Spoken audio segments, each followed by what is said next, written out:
Well, welcome everyone back again. I know it's been a while since I've been on. I'm back in my studio here in California. I had a memorable trip a couple weeks ago, actually almost 2 weeks now that I went back to Philadelphia, to the New York area.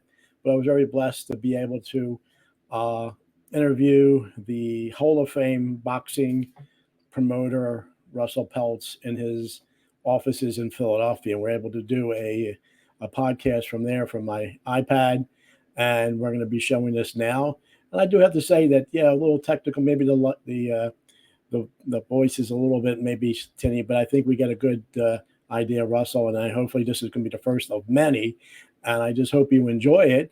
And here we go. My interview with Russell Peltz in his Philadelphia office is about a week ago, and this is going to be the first of many for his uh, YouTube page, the official Russell Peltz for everything boxing. So welcome to Russell Peltz and his first podcast with me.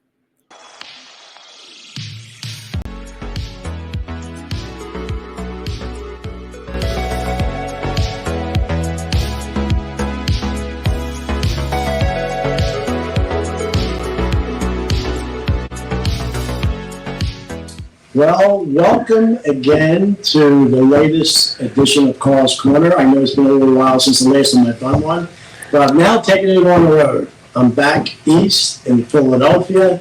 I was in North Jersey the last couple of days with another person, but now I'm here in Philadelphia in the actual office of Russell Peltz. Russell, I want to thank you so much for allowing me to first come in here, and with my vision of actually having an actually dedicated YouTube page for all your videos, all your information on YouTube. And I know we were supposed to do a podcast about a month and a half ago. But before I was actually doing everything, I realized that a 40-minute podcast would not serve me well. And I came up with the thought of having something condensed into one that's official for you, that's all your product, all your previous videos and anything, and then you'll have your own voice. Because I remember, because we're going to be promoting this book, $30 and a cut on. That's a phenomenal read. And actually, you actually had a radio show here in Philadelphia Market a few years ago that you had talking about boxing. So, thank you again. We're going to have fun. We're looking forward to this. I love this, and my friend Darryl behind the controls, my cousin Vince, with my video. So I'd like to begin at the beginning. That I know there's a video online that Ray Didinger, who's actually a prominent Hall of Fame writer for the Inquirer, but you went to college with him, correct? Absolutely, Temple. We met at the Temple News as freshmen. Yeah, don't worry about mails coming in. We're live, no problem. Maybe some checks. Yeah, hopefully. Yeah, Russell was just out in Arizona, right, at a match, and a fight that I actually watched a little bit on ESPN for you, but and graciously that we were able to schedule this today. So go ahead. Ray came into the office one day in his ROTC uniform. First time I met him, and I looked at one of the other guys in the office and said, "We got to get this guy out of that uniform." But I was lucky. You go from high school. I decided beside boxing, I was a college basketball fanatic in high school, and I went to the Palestra for the first time in 1961 to watch a college basketball doubleheader. And those of us who went to the Palestra in those days, it was like going to college basketball heaven. Every game was sold out. 9,269 people. Every game came down to the final second, and the school spirit was South Temple, Villanova, Penn, St. Joe's. And you'd walk out of the Palestra on such a high, you couldn't wait to tell somebody what you'd just seen.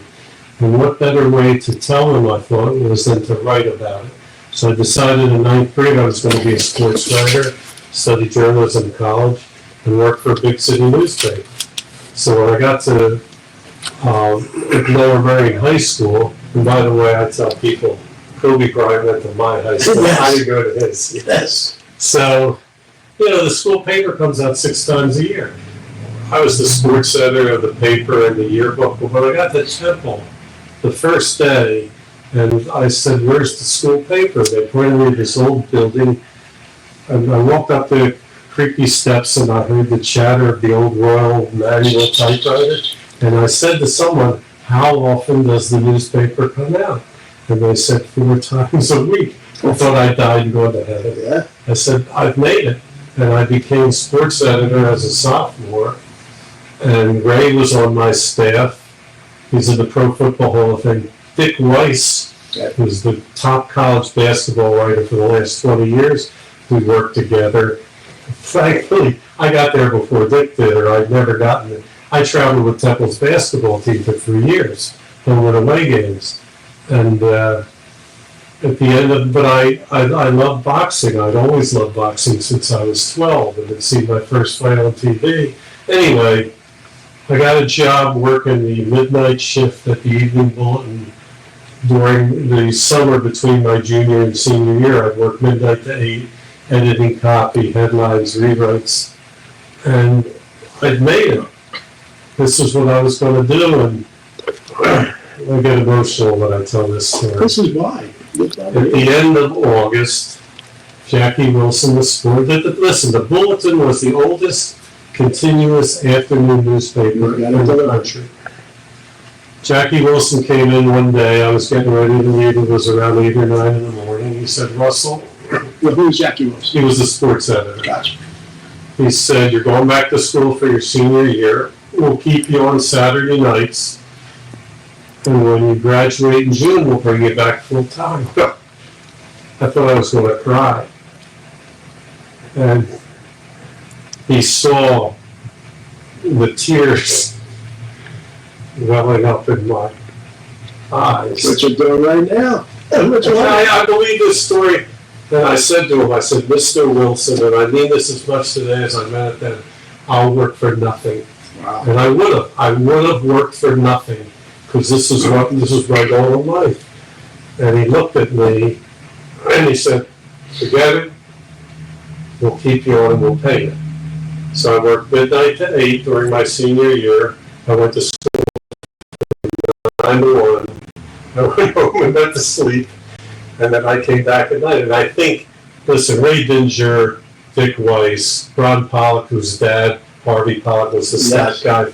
This was my I was awarded the Outstanding Male Journalism Graduate at Temple in 1968, and I think it was because I had that full-time job. But and I stayed at the, I went away to Fort Bragg, North Carolina for basic training in September of '68. That's the Army? Yeah, I was a cook. Thank God nobody died.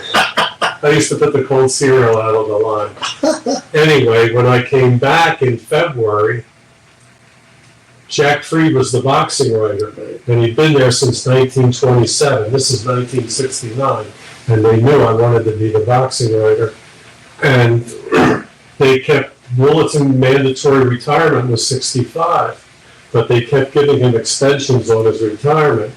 And as glamorous as the sports writing business is, I found myself watching the clock. And I said, I'm not going to watch the clock for the rest of my life.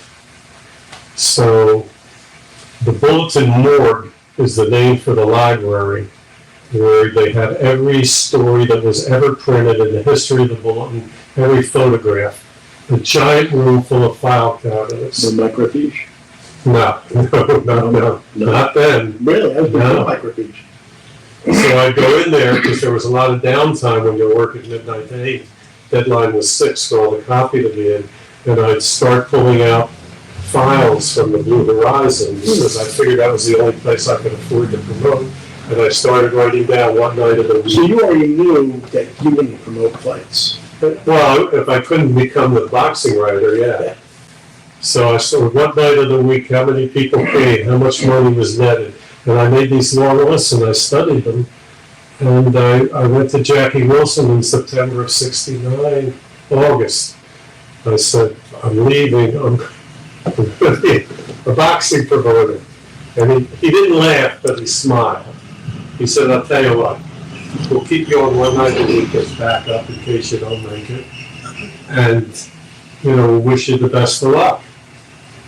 And I worked for George Casita, who was a wonderful writer. He was the 76ers writer. He said, what makes you think, and I got married in August of '69, and my first wife, he said, why would you get married and become a boxing writer, boxing promoter at the same time? I said, George, I like fights. So, but there was an office memo. There was a lot of skepticism. Of course. And I intercepted an office memo one night, and I forget the body of the memo, but it was signed Russell B. Back. Russell be back. Meaning I wouldn't make it, and I'd be back at the bowling. And when I saw that, I was determined to sell every single ticket to my first fight, which I did, September 30th, 1969. It's still the largest crowd in the history of the Blue Horizons, the largest official crowd, 1606, because it only holds 1,346 people. Now, did you have boxers in mind? Did you have enough money to be able to afford the boxers, or just to get the venue started? Well, you know, going to Temple, I lived at home. Okay. You got paid to be an editor at the Temple News. Gotcha. And I was working a year and a half at the Bulletin, so I'd saved, I had about $5,000 in the bank. And I'd written a couple stories, one about an amateur kid named Bobby Baloo Watts. And I'd met some people covering some amateur boxing shows, Pat Duffy, who was Mr. Amateur Boxing at the time, but had a pipeline with the pros. He was involved in a minority way with Leotis Martin, the heavyweight, and Benny Briscoe, the middleweight. So, yeah, I knew some people. And boxing was dead in Philly in '69. It was a post-Olympic year. So there were a lot of young kids, but there'd only been, this was September of '69, there'd only been like 5 shows the whole year, and nothing since May. And I missed, in 1966 or '67, I went to Oklahoma City to cover Temple's basketball team for the school paper and for the Bulletin as a stringer, and I met Tom Cushman there. He had just come east from Denver to cover boxing for the Daily News, the Philadelphia Daily News, but he was out there covering Temple, and we got very friendly. And when he heard, I'd sit next to him at courtside. When he heard I was going to be a boxing promoter, he thought it was really cool that a 22-year-old college grad was going into boxing, because Jack Freed and the guy at the Inquirer, Gene Courtney, these were old, hardened boxing writers, and not to defame them, but boxing writers over the course of history were not the most upstanding people. They took money or gifts from promoters. Some of the greatest, like Damon Runyon, was on the take to get publicity, and the Daily News, where Cushman worked, they were straight. Stan Hockman and Cushman told me from the get-go that if he ever found out that I was taking care of the other guys in town, that would be the end of our relationship. So I said, Tom, I'm a journalism major. I would never even think of doing that. Because if you read the stories when I first started, the difference between the write-ups in the Daily News and the write-ups in the Inquirer and Bulletin were like night and day. The day of my first show, Courtney's story in the Inquirer was, is Peltz ready to get skinned? But if it hadn't been for Cushman, I don't know if I could have made it. But, you know, it was the story, it was as much about me as it was about the fighters in the early days. And I have to, there was one mention that you had when you were still at the Bulletin, that the writer that was there before, he was so old school. But then, you know, Muhammad Ali was very, very prominent, but he would still call him Cassius Clay. And didn't you go by the type and change the name before? Now, what happened? The edition was in 1969, he's still calling Muhammad Ali Cassius Clay. So I'm on the desk, and he hands in a story, and I changed them all in his story to Muhammad Ali. So, the Bulletin would print 6 editions a day. Like, you could go to a newsstand on a Friday night and you'd say, Phillies lead Milwaukee 5-3 after 6 innings. That's how we got our news. Anyway. People are watching this technology we have. That's the way you used to get your scores before radio was big and TV was big. And look how we are now. So, yeah, continue. So, Jack Fried comes in early and he picks up the first edition of the paper and he sees it's all been changed to Muhammad Ali. Well, he went to list. He didn't legally change his name. This isn't right. He was screaming at me. He ran downstairs to the composing room where the linotype machines were, and he had them pull the lead lines out of the linotype machine and change it back to Cassius Clay. I should have gone to the sports editor, Jackie Wilson, and said, hey, Jack, Mr. Wilson, this isn't right. But I got feedback years later as I wrote the book. Yeah. He would never give me credit. He would never come to my press conferences. He didn't want to think that he should, I don't know, give credence to a young kid. So I found out that he would call the boxing commission to find out what fights I was going to announce if I had a big fight coming up. And I caught on to this. So I called the boxing commission. This was in 1971. I had a big fight at the arena at 46th and Market. I said, Benny Briscoe's going to fight Curtis Cokes, the ex-champ, and Cyclone Hart's going to fight Louis Rodriguez, the ex-champ. So Fried puts in the paper the day of the press conference that that's what's happening. And the press conference was to announce Cyclone Hart against Kitten Hayward. Okay? So the other 2 papers said, if I'd been more mature, I would have gone to Jackie Wilson and said, come on, Jack, you got to Fried. And I would have sat down with Fried. When I was a 22, 23-year-old, 24-year-old kid, I was so happy at my revenge that I wasn't mature enough to try and mend fences with him. It was a fascinating part of the book, though. But, so that parlay that you were able to say, I'm out of the Bulletin, promoting first. So what was the mechanics of saying, okay, what's the first thing you had to do? Second thing, you had to get the fighters. You had to get the venue. So, well, there had been a guy who had promoted at the Blue Horizon from 61 to 64 named Marty Kramer. And there had been no fights at the Blue Horizon from 64 to 69 except for one. So my dad and I took Marty Kramer out to dinner 2 or 3 times and picked his brain. And then I called Pat Duffy, who I'd met through the amateurs, and he got me Benny Briscoe for $1,000 against the percentage of the gate. And he suggested that if he fight Tito Marshall in a rematch, he'd beaten Benny a few years earlier. And I told you, I started going to the gyms every night. I went to the gyms every night. And I just lived at the gyms, and I met all the trainers, and they'd read about me in the paper that, from Cushman, and listen, it was a different world back then. Guys were training and they were starving. They just wanted to fight. They didn't care who they fought. They just wanted to fight.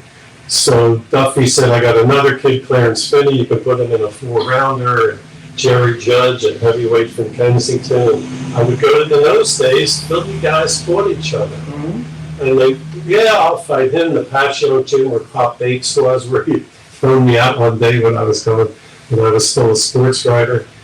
And I put the show together. And did you know the venue owner to get them? Say, okay, Jimmy Toppy. I went to visit Jimmy Toppy, whose dad had been a promoter in the 40s and 50s at the Met on Broad Street, and who owned the arena. And we sat there and talked, and he later thought that was a joke. He said, listen, he told people later that he never thought it would happen. But originally, Harold Johnson was going to be my first main event because he was my boyhood idol. But we were like $500 apart on the money. And then when Duffy said you could use Benny Briscoe, Toppy said, night and day. It's going to be night and day. You're going to sell out. And we charged $5 and $3. $5 for ringside, which were reserved then, and $3 for the balcony, which was general admission. And I just got, there's no social media. No. And some of the fighters took tickets, but it wasn't required. And Toppy would close this is how I was, how sick I was. Toppy would close his office at 2 o'clock, and his was the main box office at the Blue Horizon. So I would drive to the Blue Horizon, I would park my car right there in front of his, in the entrance, and when I would see people walking up the steps to knock on the door to come in and buy tickets, I would go, yo! So I would open the trunk of my car, and I would sell the tickets out of the trunk of my car. And, you know, my dad took 90 tickets, which was one ringside section, $5 a ticket, and he gave them out to, he was in the plumbing, heating, and air conditioning business, and he sent tickets with write-ups of me to all his friends. So, but other than that, that was 90 tickets out of 1,606. It was just crazy. It was, you know, and my wife hung out good luck banners the night before in our apartment, and she later told Sandy Grady, who was a wonderful sports writer, she said, I thought we should celebrate while we could still afford. She was a reporter at the Inquirer. Okay. So she had a full-time job. And, you know, we made close to $1,500 that night. In 1969. Yeah. And I Because was, you had their own expenses. yeah, including my phone bill. Yes, after all expenses. In fact, I made my wife give me $5 for her ticket. Ah. Just so I could say that every ticket was sold. And that's really before national television. There was no television. No, obviously there's no radio. Obviously there was no ESPN. There was no cable networks or anything. So it was all newspapers. All newspaper. And weekends would have rivalry sports, maybe a fight every once in a while. But that was it for boxing in the late 60s and early 70s. So that must have obviously got you to the general adrenaline rush, knowing that, hey, this is what I want to do, and you went from there. Well, I promoted 15 shows in 7.5 months. Wow. I don't know how. And what did I have? What did I say? 80 fights, 54 knockouts, 26 in the first round. Because I was still learning, but in addition to that, we had some good prospects. Cyclone Bart could knock your head off. Willie the Warren Monroe, Bobby Boogaloo Watts, 3 terrific middleweights. Sammy Dawson, Olympic kid, the featherweight. We had good fighters. They could fight. But yeah, I was learning how to make matches. But the fans loved it. I mean, George Benton had his last 2 fights in Philly for me, the Philly legend. And, we made money on just about, I don't know, maybe at the end of the season I'd made about $5,000. If a show made $133, it was still a profit. And I was working one night at the Bulletin, and during Christmas and Easter, they let me work during the week. So my wife was working, and you know, we got by. It was, you didn't promote in the summer in those days unless you could afford an air-conditioned building, Right. like the Spectrum and my fighters. I wasn't ready for that yet. Right. So that's amazing how that grew from there. So obviously you're getting your name locally, but also nationally, correct? Yeah, well, I when I was at the Bulletin, I would go to the Bulletin was right across the street from the 30th Street station. So I would take the train on Friday nights to the fights at what was then known as the Felt Forum, which was the small arena inside Madison Square Garden. Yes. And I met a kid who, his name was Malcolm Flash Gordon, who sold programs, underground programs outside the Garden. And he was like a muckraker. He wrote about all the bullshit that went on in boxing, all the bad matches.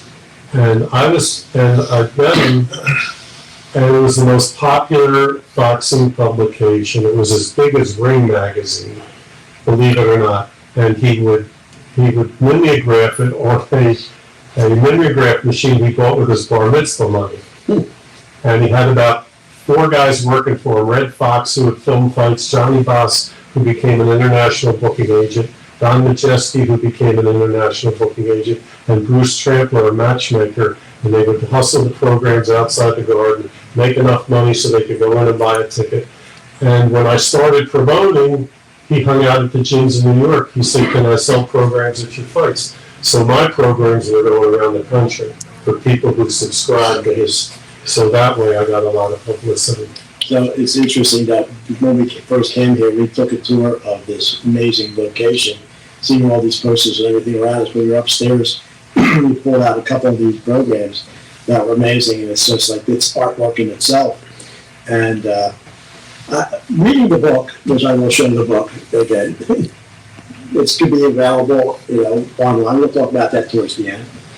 But my recollection of boxing in Philadelphia, and my cousin was with me, I have to say, I was at every facility in Philadelphia or any sporting event except the Blue Horizon. Shame on you. So I know, shame on me, but thank you for, but my cousin Vince was there a few times, and I never experienced that, but reading the book, and I realized, I really thought you were the only guy in town.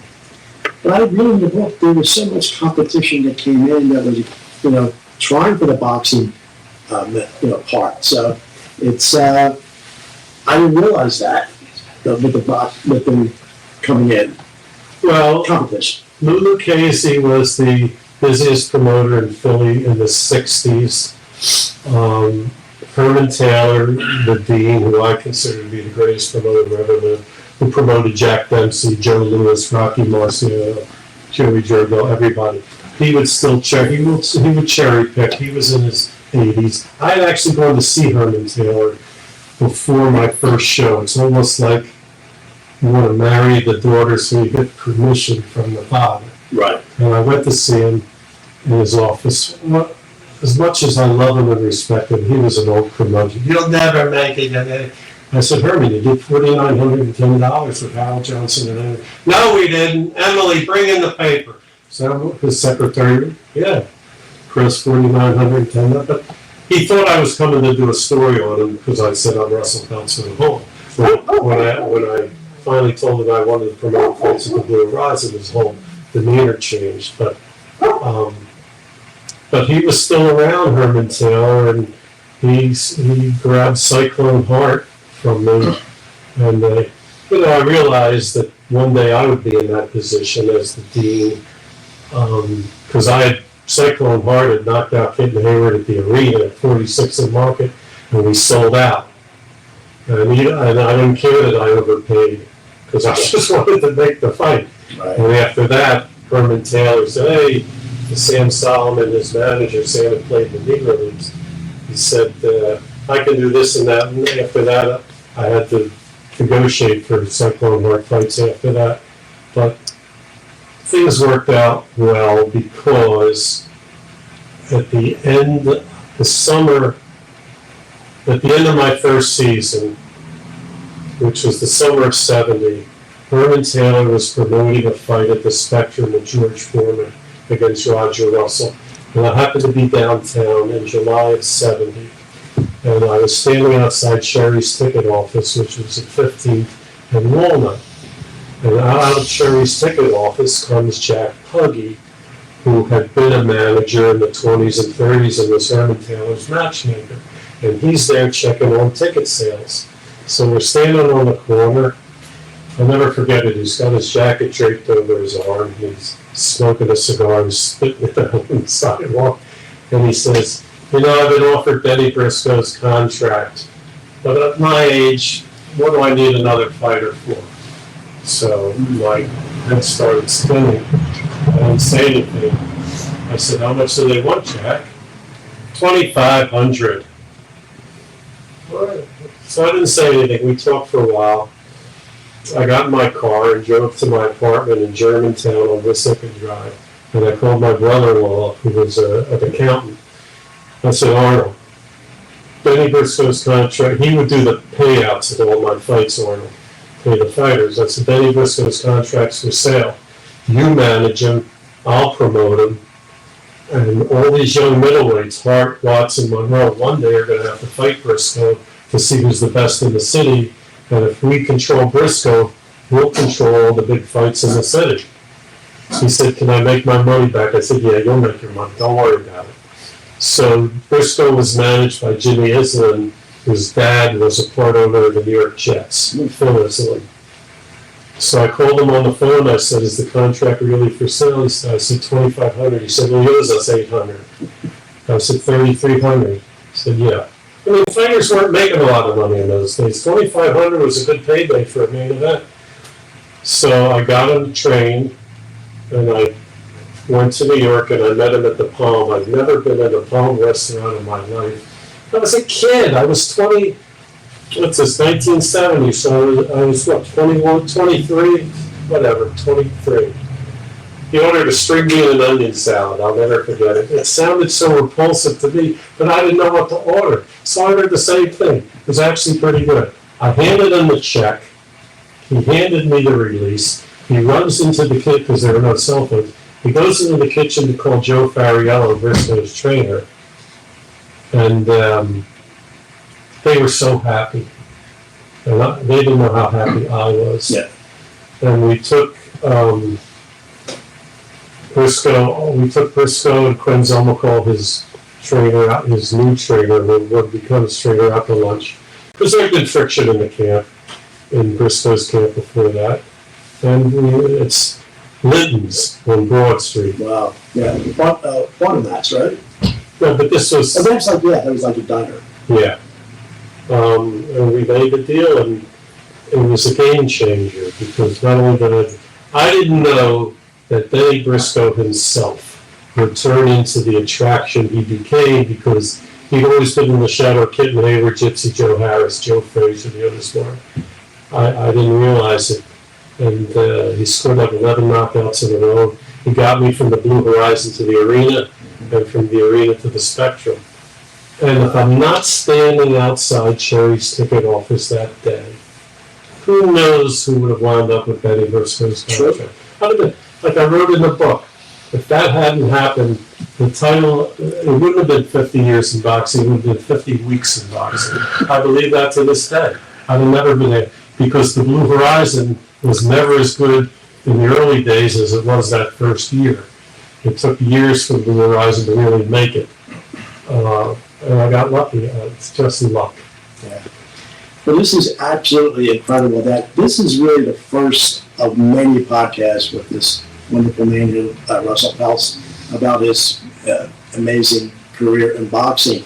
And obviously, I've taken travel from my home base down in California to come here to Philadelphia to actually meet him in person and do this.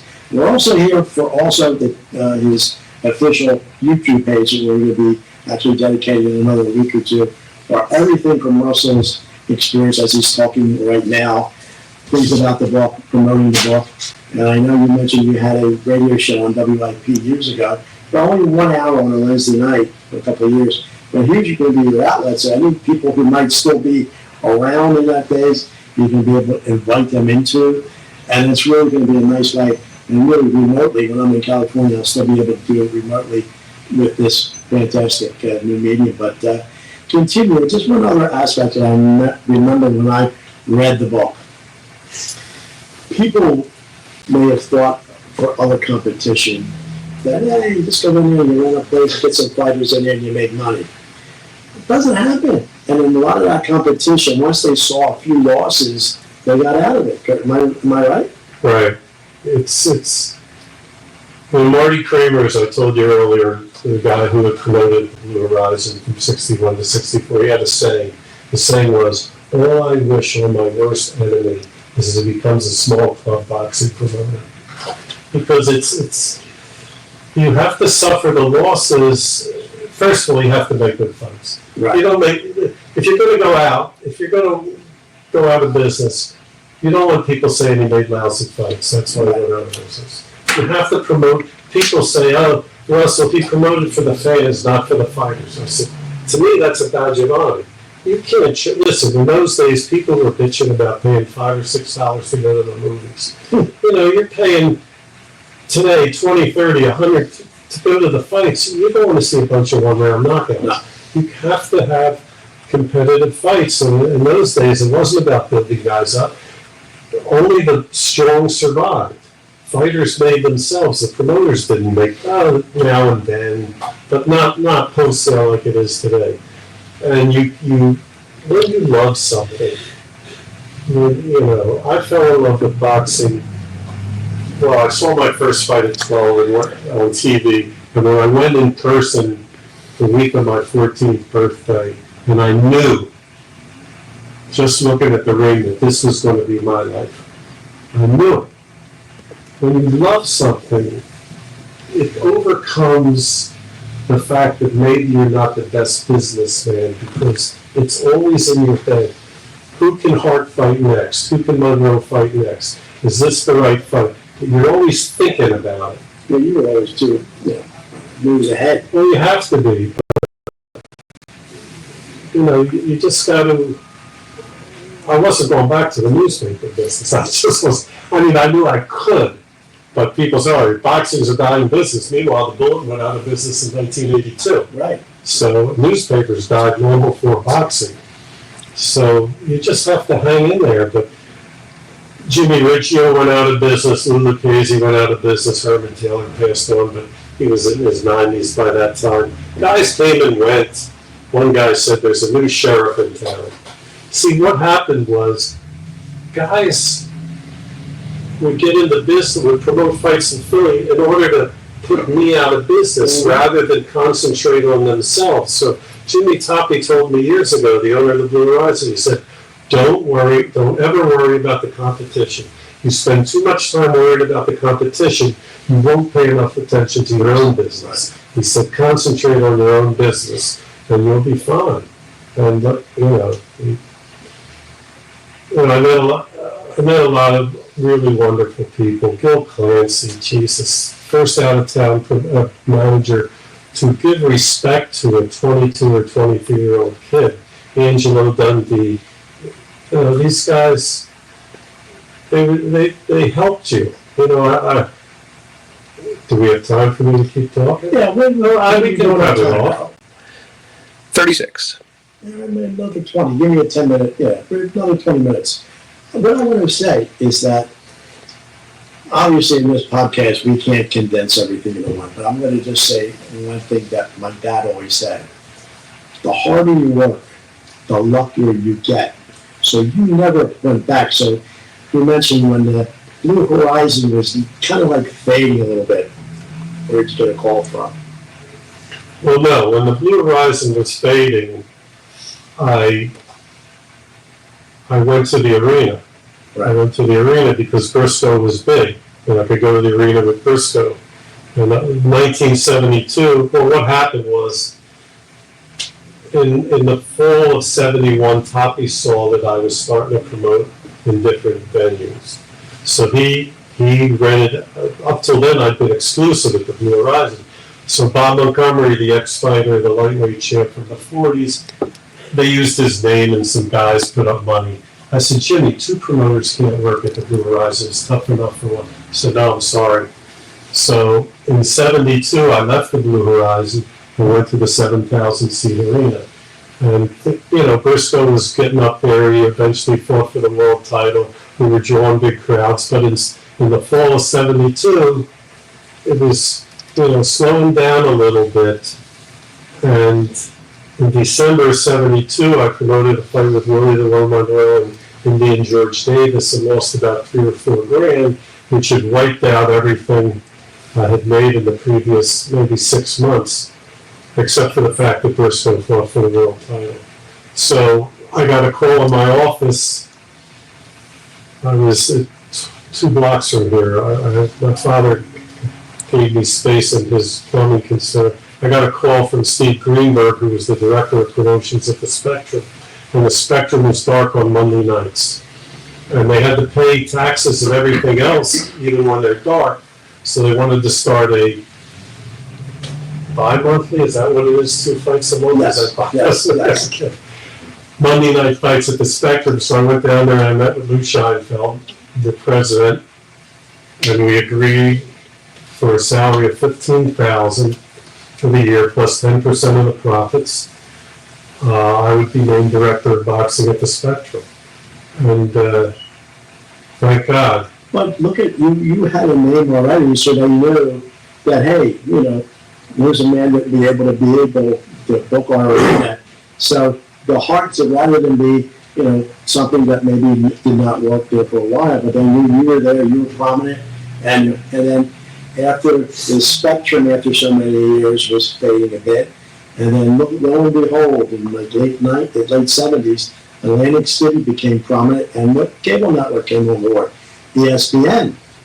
So I'm just trying to consolidate a little bit the time for here, but show how you were progressive with the media that happened at the time. I also have to mention, you said the Blue Horizon, for people who are not Philadelphia people, might be outside nationally. It's, remember the address? 1314 North Broad, about a mile or two from that, where we're at right now. Yeah, it's about a block or two south of Temple University. So right now, we're only about 4 or 5 blocks from the famous Philadelphia Art Museum, the Rocky Steps, and the Rocky Statue. It's ironic that we're that close. And the arena, the Philadelphia arena, was on 36th Market in West Philadelphia. I remember it as a hockey arena before the Flyers came here with the Ramblers and other events, but obviously boxing was there and you were promoting there. It was next to the bandstand. The Channel 6 studios where the famous bandstand was at that point, which is a whole nother podcast and thing on its own. But then the Spectrum was built in '67. Myself and my cousin had Flyer season tickets. But when you did the Monday nights, didn't think that, well, we're right there. 1970 started Monday Night Football, when you were competing with Monday Night Football and Monday Night Fights. I told them that. I told them that. Because at the end of August, we were only about 6,000 or 7,000 in the hole, which is pretty good. And then September, October, November, we got killed. We wound up losing 50,000, which in 1973, it's in the book somewhere, I don't know what it's worth today. And Alan Flexer, who was the controller vice president, took me to lunch one day, which was at that time called the Blue Line. Right. Later became Ovations. Yeah, I knew what he was doing. The restaurant at the Spectrum. I knew what he was doing. He was taking me to lunch to let me go. And I said, Alan, if I can get the Philly fighters to fight each other, I can turn this around. And I wasn't sure. In fact, when I interviewed Alan for the book in Ventnor a few summers ago, he said he didn't think I could do it. But that's what happened, and he turned the program around. But they said yes, they gave it another shot. Yes. Look what happened from that. We could talk about that meeting. Another time, yes. Meeting, yeah. And I think it goes into the Spectrum of the whole Atlantic City. That lasted for 10. Well, Atlantic City, listen, the 1980s was a license to print money in Atlantic City. The casinos, 849 shows in Atlantic City. Forget Newark, all the other. 849 shows in 10 years. Think about that. 85 fights a year in one city. Philly had less than 150 in the same decade. Right. So, but in the middle of '86, I get the call from Dan Duva to take a USA Network show off his hands for the Blue Horizon. And if he doesn't make that phone call, I don't know. But that was the harder you work, the luckier you get, correct? So out of that 880, how many were your fights? Oh boy. 10 years. I don't know. Maybe 150, I don't know. 150 would be 15 shows a year. Maybe between 100 and 100. I mean, everybody from all over the country. The Tropicana had a fight every Tuesday night. Right. That's 52 fights a year right there on television. Right. So I moved down here in 96, 97. There was a woman that was doing women's boxing at the Tropicana. yeah, Diane Fisher. Diane Fisher. I know she was a hairdresser. Right. I hear I was down there. Yeah, it's a small world, but it's fascinating the way it evolved. Excuse me, through television, through media, and the different venues. What was the biggest fight down in Atlantic City that you did? What I did, listen, I had two fighters that were hot as fire. Jeff Chandler, the Hall of Fame bantamweight champ, Right. defended his title down there. He had 9 or 10 title defenses, 2 in Tokyo. He must have won about 6 title defenses. And I had the hottest TV fighter for a couple of years, Frank the Animal Fletcher. Yeah. It was always on NBC, so popular. It was making more money than world champions fighting at the Sands. So my biggest years were at the Sands. We were doing business.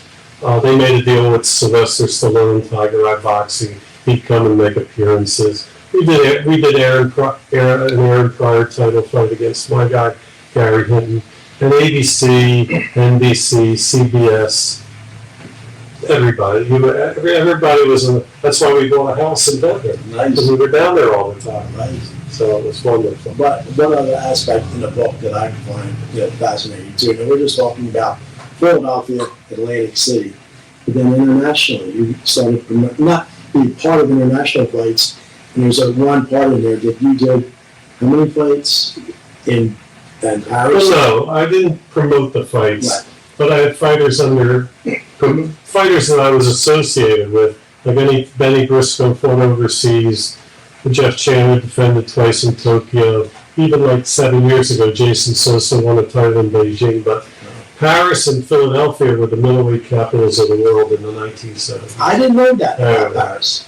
Yeah, big time. Palais de Sport held 4,500. My favorite night in boxing, February 25th, 1974. Benny Briscoe goes to Paris and knocks out Tony Mundine in the 5th round. Yeah, it's up there. I have not only do I have the 5 or 6 different versions of the fight, I have the dressing room scene afterward, in which I look like Gene Shalit with a 3-piece polyester plaid suit and the kind of bow tie a clown would wear that you'd squirt water out of. Yeah. And I've got a shit-eating grin on my face that I'm over there and I'm kissing Benny on his head and it was like the greatest night ever. And it wasn't even a world title fight, but it was such a big fight. AP, UPI, Reuters, every European newspaper was there. It was televised throughout Europe. It was like winning the world title, but we get offers to go back to Paris, Nice. I called Arnold up one day, I said, do we have to go back to Paris? That was funny. Today I did my eye teeth to go back to Paris and have someone else pick up all the expenses. Yeah, I think, that and, after the time, but after the 80s and the 90s, and it was kind of winding down, obviously this other media in UFC, all that was coming in. I know, the boxing purists didn't like that coming into the marketplace, but now it's basically almost took over. I know you have your opinions about where we're at today. Well, the 90s were still wonderful at the Blue Horizon because we were selling out every show. Right. And it didn't matter who fought because it was the place to be. The first nail in boxing's coffin, in my opinion, came when USA Network discontinued their boxing series because it gave a chance for independent promoters to showcase their fighters without having to give up half of them to a major promoter who controlled the network, like Top Rank controls ESPN today, Eddie Hearn controls DAZN. But when we got it, and I became the director of boxing at ESPN in 1998, so I could still do shows at the Blue Horizon, but there was a palace coup after like 6 months, and I was delegated to just being an errand boy, but I stayed in there and sucked it up for a few years, but it became the old boys club, and boxing just changed. It became, television, instead of paying what a fighter was worth. I mean, I did shows with Don Chargett on Telefutura and Univision, the Spanish-speaking networks, but the Blue Horizon was gone. I had to get out of there because I didn't get along with the landlords. And we tried different things, and I came up, I still was involved with Arturo Gatti, and I developed Casimuma, who became a world champion at junior middleweight. But it was a struggle. It was a struggle. And now and then you'd make a killing on some, not a killing, but I'm sure stuff we can talk about later. But today boxing is not the sport I fell in love with. And it's never going to be again. And the fact that we have to depend on Saudi Arabia Wow. to finance our business is, You see what they're doing in golf now. yeah, It's amazing. So, it's sad. yeah. So presently, what are you doing besides? I'm a consultant, I manage some guys, but I don't want to manage any Olympic kid. I don't want that kind of pressure. I don't, because how good is he? He's 20-0. How do you know? I could have beaten the 20 guys. I don't want to find out in the 21st fight that the guy can't fight and I've invested all that time in him. I want to know at the beginning whether he can fight. But boxing isn't like that. We used just to make fights. Now every fight, if you look, 9 times out of 10, either the red corner or the blue corner wins every fight on the card. We used to bet corners as kids. Right. It's all, even when you look on Box Rec, and you see everybody on the left-hand side is 10-0, 12-0, and everybody on the right-hand side is 5-18, 4-11, 3-12. I mean, that's not me. I'm not doing that. Well, hopefully people who are watching this is going to enjoy this, because this is really the first of many podcasts, shooting video for maybe a documentary down the road. But we're going to end up having this Russell's YouTube page that maybe we could go live eventually one day, and people around the country, around the world could actually put their comments in. Talk to Russell, that tribute about the book and other things. And hopefully everybody will really enjoy this podcast. I'm going to go on social media and try to prep a little bit. We're now Monday the 23rd. I think once I go back to California and look at this, and maybe publish it next weekend, maybe we'll be here another day or two to get some other footage. But Russell, I can't thank you enough. My First of pleasure. all, allowing us to come here in this wonderful place. We only scratched the surface. I try to go through as much as I could in this short period of time. And remember, his book, go get it. You have to on Amazon. Amazon, or for me directly, either way. Gotcha. Russell, thank you so My much. pleasure. Thank you, Paul. This is only the first of many. We'll be back. Thank you very much, and we'll see you next time.